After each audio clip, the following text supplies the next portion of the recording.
So let's say we got through part one. I already know your reaction. Your reaction is, so what? It's a toy. It's a way to research cats. That doesn't mean anything to me in business, right? That doesn't mean anything to me in manufacturing, right? Well, I get it. I've tried these little tools for free. I've done their little demos. You can ask it to write a poem. You can ask it for information about something in Wikipedia, and it just organizes it in sentences and it makes it a little easier. So why do I care? I get that maybe this is not a fad. Okay, I'll admit that it's not a fad, but I don't really care. As a business person, I really don't care about this artificial intelligence. It's just not ready. I just don't see the value in my company. Well, you would be wrong. And you would be so wrong, you would be on the way to bankruptcy. And I'm going to try to prove this in part 2 of this video. Now, again, let's scaffold in this information because all of this is a little bit complicated. But again, we're going to talk about the sales call and we're going to talk about business people. Why should a business invest in artificial intelligence on this very day? Don't even wait 24 hours to start your investment.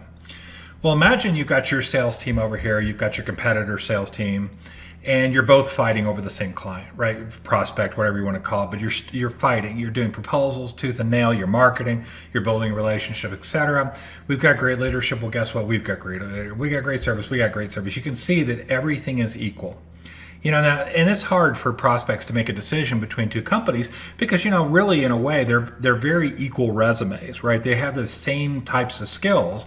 It may come down to just the relationship with the salesperson and the fact that we played golf yesterday. Who knows? But here comes the problem. Your sales team says we don't have AI. Your competitor sales team says we do have AI. Boom, they win. Even if the prospect doesn't really understand whether AI is a fad, just a cat engine, just a place to write poetry, whatever, the prospect's going to say they have one more thing than you do, and it happens to be the thing that is on every newspaper front page. It's in every article, every blog. It's everywhere, right? You cannot get away from AI. So what does this translate into? This translates into losing a lot of proposals. Right? That AI team is going to win proposal after proposal. And let me tell you, show this to a salesperson because a salesperson is going to say, it takes nothing for the competitor to beat us. Right? I can say the wrong sentence in the third sales call and we can lose a deal. That's how critical it is to have all your ducks in a row. So the very fact that we don't have AI, I really don't even care what AI stands for. The fact that they have something that we don't is not good. Now, the fact that they have artificial intelligence is horrible because we haven't invested in it yet. So we start losing every single deal, deal after deal after deal after deal, because we are not using AI inside our company. Now, the interesting part of this, and I know you know this as a business person, is even in these early deals, the people who say, we have AI, exclamation point, don't really have AI. They're really kind of being aspirational, and they're hoping the prospect is just as clueless as they are and not going to ask any hard questions. Oh, yeah. We're an AI first company. Great. Okay, and we win the deal. But again, over time, this is not going to last because at some point, they're going to say, look, now we can prove it. So we can come in and do a demo for a prospect of our chat engine for customer service or whatever it may be in our organization to show that we actually are using AI in order to service this client if we end up winning it. Now, let's look at an example. Let's say the prospect is trying to decide between these two teams that are quite equal. They're in a tug-of-war. And the prospect says, look, tell me about customer service. I'm just going to ask a random question. Tell me about customer service. Now, the organization, your competitor that has AI says, well, we load up this AI, we get all the customer information into the AI. Our agents then ask it questions in real time. The overall engine is also an expert on our company. So not only are we an expert on all of our client details, but we're an expert on our company and we train it to understand everything about your company, regardless of whether it's in the scope of the engagement or it matters to our relationship. We're going to learn everything and we're going to stick it into a single model and we're just going to sit there and pepper it with questions just like the cat engine and the middle schooler. Now, the people who don't have AI says, well, we have this database and we have a lot of data in there and we write queries against it. And then, once we get the search results back, we have to look, maybe it's not always the top row that has the answer. We look for the answer and then we respond as human to human with the answer. Now, their process takes a few seconds. Our process takes a few minutes. Who do you think wins?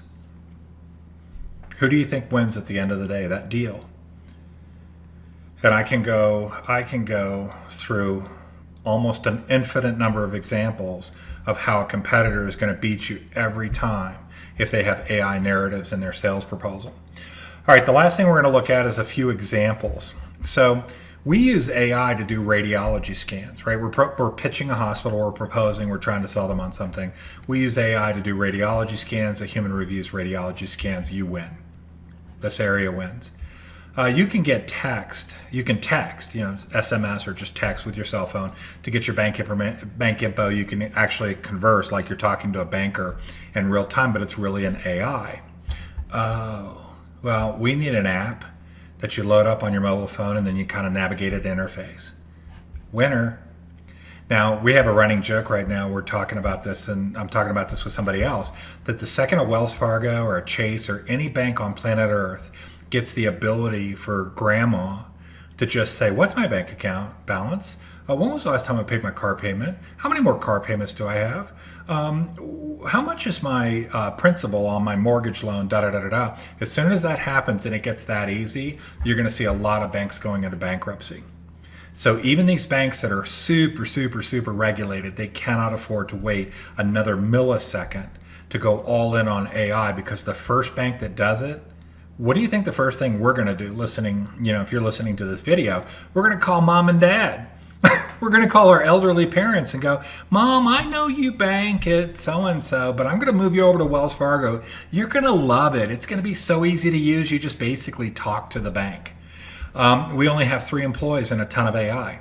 So we're a very, very small company. We don't have a lot of employees. We don't need a lot of employees. Instead, we use AI. Well, we have 40 employees and they cost a lot of money and they need benefits, et cetera, et cetera, et cetera. Guess who wins? Right? Because we can keep our costs super, super low. And then one that's kind of fun for salespeople is that salespeople, are saying, AI tells me daily about your company and industry. Every minute of every day, I'm tracking your company, I'm tracking your industry. In fact, that's how I got the meeting with you in the first place, is that you were a prospect of mine and I kept sending you news articles saying, hey man, awesome, congratulations. Or, oh, did you realize this was happening in your industry? Just an FYI. The other company is saying, maybe every once in a while, if I have time, I'll go out to Google News and I'll search for your company name. Who do you think wins? Now, if you're not convinced, we have a problem. But anyone who doesn't embrace AI in the next hour, even if it's aspirational, even if they're faking it, they're gone. This is literally going to put entire companies out of business. And it ain't going to take no 30 or 40 years either. It's not going to take decades. It may not even take years in some cases. That's how fast AI is coming onto the scene.